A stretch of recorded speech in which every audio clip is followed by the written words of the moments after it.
Hola, zaragocistas. Por fin conocemos ya a nuestro rival en los playoffs, que es el Elche. A mí, aunque me parece un equipo más complicado que el Fuenlabrada, me parece lo justo que juegue el equipo licitano los playoffs y no el Fuenlabrada, que es el gran culpable de todo este lío que estamos padeciendo.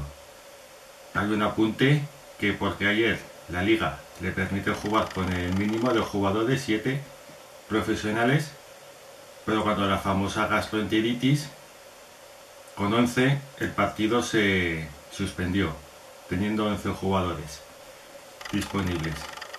Es una más de Tebas que ahora por otro lado vemos que Numancia y Deportivo le piden la inhabilitación. Yo estoy de acuerdo con esa propuesta, pero esos dos equipos también tienen que revisar que en su momento apoyaron la continuidad de Tebas, le avalaron para su reelección. El Real Zaragoza fue uno de los 5 equipos que no le avalaron. Eso también hay que tenerlo en cuenta, que algunos ahora, cuando se sienten perjudicados, pues dicen que si Tebas es malo y tal. Pues ya lo era antes y usted estaba sin hacer absolutamente nada. Para quien piense que en Zaragoza le tenemos una manía excesiva o que exageramos o que, bueno, no es para tanto, cabe decir que cuando era presidente del Huesca en el año 92, pues era habitual en aquellos años que el Zaragoza fuera al Alcoraz o un amistoso de verano, pues era lógico, otro equipo aragonés, hacer la pretemporada en el Pirineo y ayudas un poco económicamente a un club que históricamente pues se ha movido entre la tercera división y la segunda B. El señor Tebas entonces pues mostró su manera de ser ofreciendo una prima a sus jugadores por ganar al Zaragoza, es decir, en un partido amistoso de pretemporada que en cierto modo te están haciendo un favor, pues él reacciona así. Esto a lo mejor en Huesca hay gente que debería de acordarse de estos amistosos. Por otro lado ha salido también el audio de Bergantiños, que no deja de ser una canallada quien lo haya filtrado a la prensa. Yo ahora creo que Pepe Domingo Castaño pues debe de estar en una cueva y todavía no piensa salir durante bastante tiempo. Es un audio que en cierto modo yo le veo un poco a cuidado al hombre y que no deja de ser un mensajero. Dice, el club nos dice, los abogados dicen, y bueno, pues aquí vemos que una vez más el tiempo pone a cada uno en su sitio y que los que más han acusado al Zaragoza de amaños, pues el odio habla por sí solo de las sucias maniobras que pretendían hacer. El tiempo pone a cada uno en su sitio. Yo me acuerdo pues que el Deportivo de La Coruña como club permitió que un grupo de celebrados pusiera en sus instalaciones una pancarta de año tras año el maletín salva al maño. Pues bueno, ahora con esto se demuestra quién hace sucias maniobras. En el caso del Deportivo pues no me gusta tanto hablar de otros equipos, pero como nos han tratado de hundir, pues me veo con ese derecho a opinar de ellos. El Deportivo es un equipo que tiene un problema desde 2011 bajo mi punto de vista, que es que no asumió ese descenso como cosa de errores, sino que fue culpa del Zaragoza, que es muy cómodo siempre el culpar a terceros de tus errores y que tú no has hecho nada malo para bajar. Por 2 años tenía el partido en casa ante un equipo que no se jugaba nada y en ambos casos perdió. Ganando se salvaba.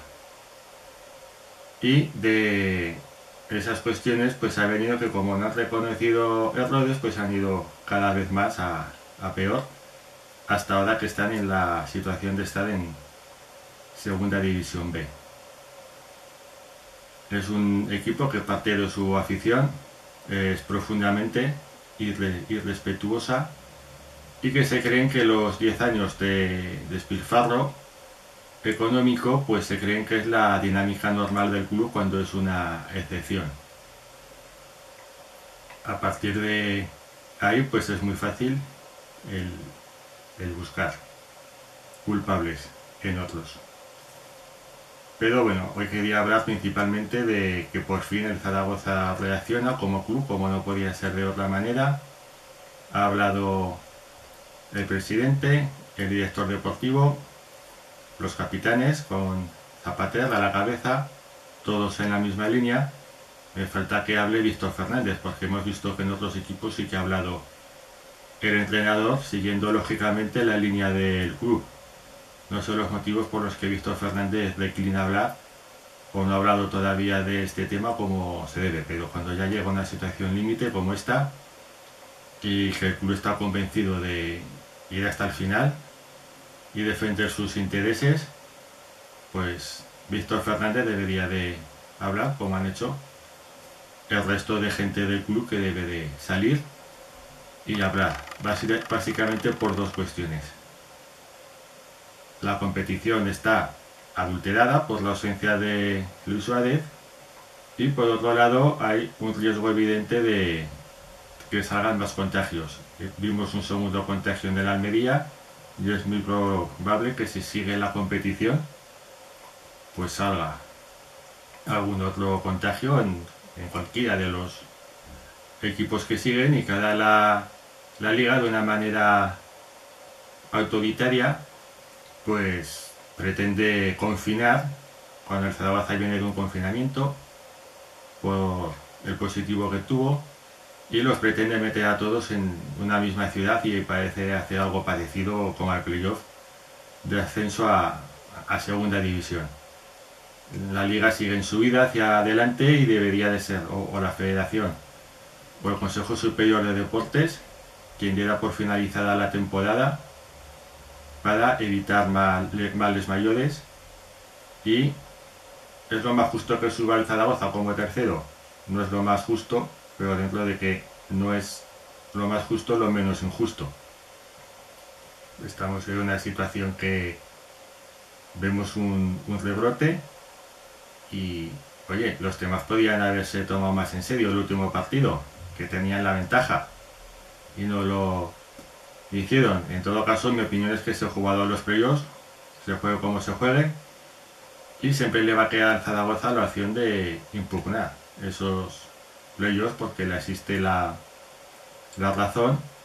Y algunos que han tratado de comparar esto con los comunicados de sandeces de otros equipos me parece que están muy alejados y que les mueve el interés, porque aquí hay una base jurídica.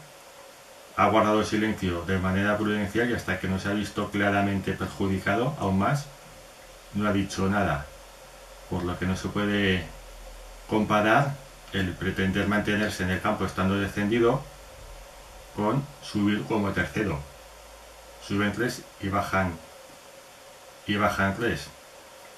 Para los que digan que se puede mantener el Leganés, en base a esto, primero estás adulterando y modificando que haya 3 ascensos y 3 descensos, y el precedente es cuando hay un descenso administrativo, el que ya comenté en un vídeo anterior del Elche en 2015. Hubo un descenso administrativo y en ese caso pues se salvó el tercero por la cola, que era el Eibar. Veremos qué pasa. Venga, bueno.